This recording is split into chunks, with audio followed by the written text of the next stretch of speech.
O carro elétrico vai dar certo no Brasil? Sim ou não? É sobre isso que vamos falar neste vídeo. O que se discute em muitos canais é: o carro elétrico vai dar certo, especialmente aqui no Brasil? E aí que eu trago a minha visão sobre o tema. E eu quero dizer o seguinte: não se trata de dizer se o carro elétrico vai dar certo ou não.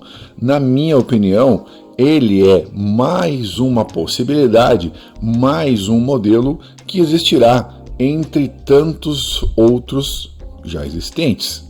Olhando do ponto de vista do consumidor, ele já deu certo, porque os consumidores gostam também dessa possibilidade. E isso significa que ele substituirá outros modelos? Aí que está a questão. Eu não acredito nisso. Não acredito que nem o carro elétrico substituirá o veículo 100% a combustão e nem que outros modelos substituirão em sua totalidade o veículo 100% elétrico.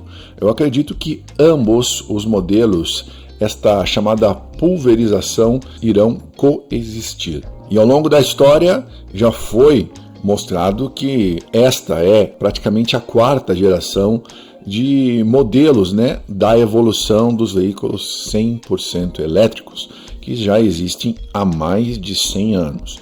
Claro que com o passar do tempo as tecnologias evoluem, melhoram, mas não somente para o modelo 100% elétrico, evoluem também para os modelos a combustão, para os modelos híbridos e assim por diante, entre outras novas possibilidades que ainda surgirão. Como eu disse, se olharmos pelo ponto de vista do consumidor, a ele terá mais um modelo da gama que ele pode fazer as escolhas que bem lhe entender. Ou seja, existem agora o flex, o diesel, o híbrido plug-in, o híbrido não plug-in e agora também com os veículos 100% elétricos.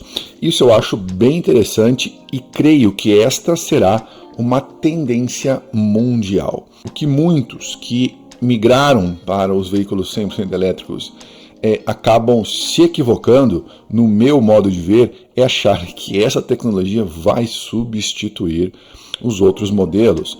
E isso eu creio que não, pelas diversas razões e algumas limitações que o próprio sistema do modelo 100% elétrico, por depender de um fornecimento de energia por meio da sua bateria, existem então esses entraves, não só tecnológicos, mas também logísticos e de infraestrutura. Não só no Brasil, como no mundo, e recentemente estive em Portugal, há sim muitas dúvidas sobre a capacidade dessa transferência de tecnologia, dessa mudança tecnológica dos modelos tradicionais a combustão para a migração para o modelo 100% elétrico. Mesmo na Europa, isso já é um tema bastante debatido e que há sim uma certa cautela, não só dos próprios consumidores, mas também das fábricas, dos grandes empresários que investiriam então dezenas de bilhões de dólares para a modificação de suas plantas de produção e também a criação de novas fábricas de produção de baterias para os seus veículos 100% elétricos e toda a infraestrutura e demanda exigida para este tipo de veículo. O que eu pude acompanhar recentemente lá em Portugal e em outros países da Europa é o seguinte debate sobre a capacidade de produção e venda desses modelos, o que já traz um grande impacto nos números de vendas desses veículos lá no velho continente, que culminou com uma queda no número de vendas em vários países da Europa, França, Alemanha, Espanha, entre outros. Isso porque existiam subsídios que esses países davam aos compradores dos veículos 100% elétricos. Retiraram esses subsídios e as quedas sucessivas nas vendas são perceptíveis aos números apresentados recentemente, o que fez com que as próprias fabricantes repensassem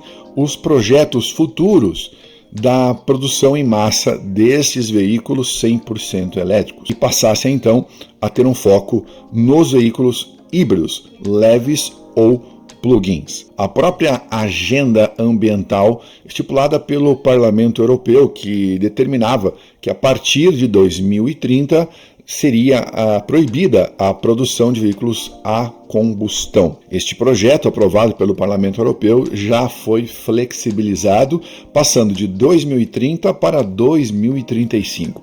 E eu acredito que ainda mais deva sofrer alterações, pois isso impactaria diretamente na economia desses países que já estão, muitos deles, em grandes dificuldades financeiras. Recentemente, a própria Mercedes e a Stellantis, que teriam projetos para a construção de uma fábrica de baterias para veículos elétricos, já estão a mudar esses planos. A planta dessa fábrica, que custaria mais de 2 bilhões de dólares, já foi repensada e os projetos de Stellantis e Mercedes serão projetados mais adiante. E lógico que não é só isso. Nós temos que considerar que tanto lá na Europa quanto aqui no Brasil, os problemas são muito semelhantes. Infraestrutura, fornecimento e distribuição da rede de eletropostos e também das próprias companhias de energia, que têm, sim, tanto lá quanto aqui, as suas dificuldades. Isso porque não basta apenas numa canetada fazer com que, a partir de determinada situação, tenhamos que ter a mudança efetiva de um modelo para o outro. Não funciona desta maneira. Em países europeus, a dependência dos combustíveis fósseis para a distribuição desta energia faz com que o limite para a produção desses mesmos veículos seja ainda mais limitada, devido ao consumo de diesel, consumo de gás e também quando estas duas fontes de energia que abastecem, que geram a capacidade energética desses países europeus, também pode ser utilizada ainda as usinas nucleares.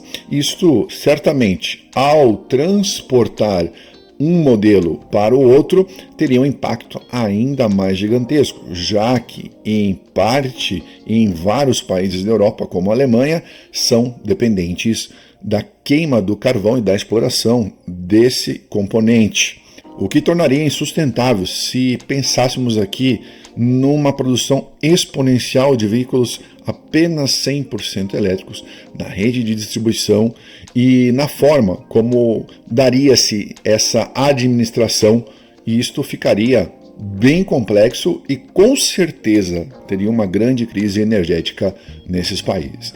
Aqui no Brasil não é muito diferente. Mesmo que tenhamos uma capacidade energética muito mais limpa, que advém das nossas usinas hidrelétricas, também temos um problema estrutural grave aqui no Brasil, não só da parte de distribuição, mas a capacidade de fornecimento, que, sem sombra de dúvida, impacta ainda mais o projeto de expansão do veículo 100% elétrico. A falta de estrutura de nossas cidades, a falta de estrutura na distribuição, a falta também de capacidade de alocação desses recursos para o carregamento em residências, empresas e pontos de recarga que no nosso país, pelas dimensões continentais e pela projeção que se faz de venda dos veículos 100% elétricos ao longo do tempo, nós ainda estamos muito, mas muito abaixo do mínimo esperado. Só para termos uma ideia, aqui no Brasil, nós temos cerca de 5 mil pontos de carregamento espalhados. Na sua totalidade, estão concentrados na região sul e sudeste. E desses pontos, uma grande minoria das opções de recarga rápida. Por isso que as próprias empresas, tanto na Europa quanto aqui no Brasil, já começam a pensar na diversificação de modelos, até para que nenhum modelo se sobreponha ao outro, não só na questão de produção e em quantidade, mas também na melhor distribuição de todo o consumo da cadeia produtiva, tanto na distribuição dos combustíveis fósseis, como também na questão energética. É isso que eu acredito que vai acontecer no mundo. A falácia do impacto ambiental também é um tema bastante polêmico e que devemos encarar de frente e olharmos que não é apenas para a melhoria ou a redução dos níveis de emissões que os países focam nesses produtos. Na verdade, aqui no Brasil nós percebemos isso na prática.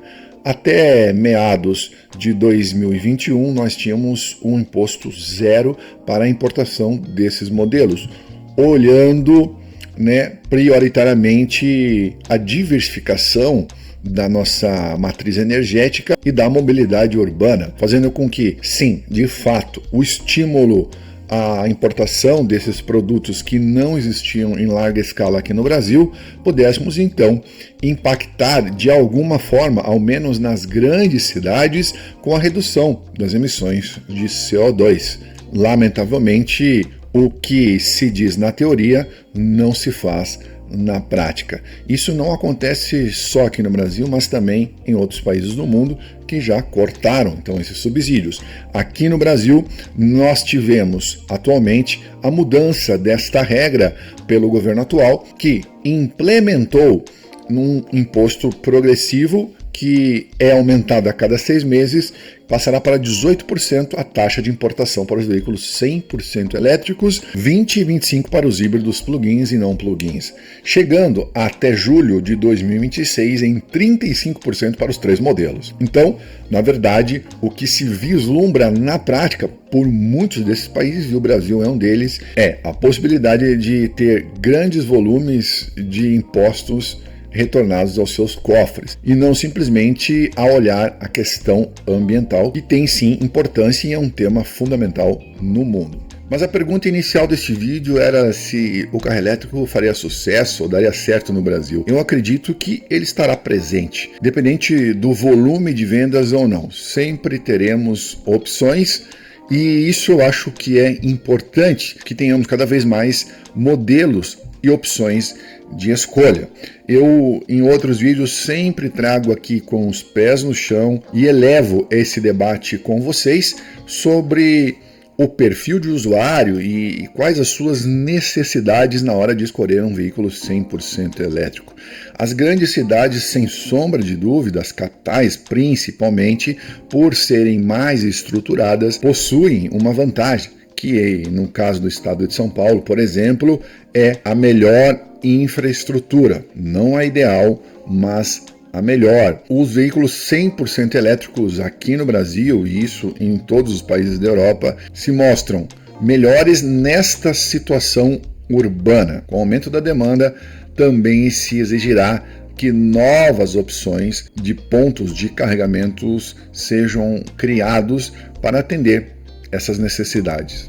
E aí você, do outro lado, vai ter que tomar a melhor decisão, sempre avaliando todos esses pontos. Além dessas análises, então, o que eu penso em cima de todos esses tópicos, todos esses pontos que eu considero fundamentais neste vídeo, é que não, o veículo 100% elétrico nem deixará de existir, tampouco será a maior e melhor tecnologia que substituirá todos os outros modelos, por tudo aquilo que já elencamos neste conteúdo. Mas sim, ela coexistirá com todos os seus pares. E que você que tem interesse em adquirir um veículo 100% elétrico, híbrido plug-in ou híbrido normal, precisa ficar atento. Se você já é proprietário de um desses veículos, é importante que você também acompanhe o que acontece no Brasil e no mundo. E aqui no Anderson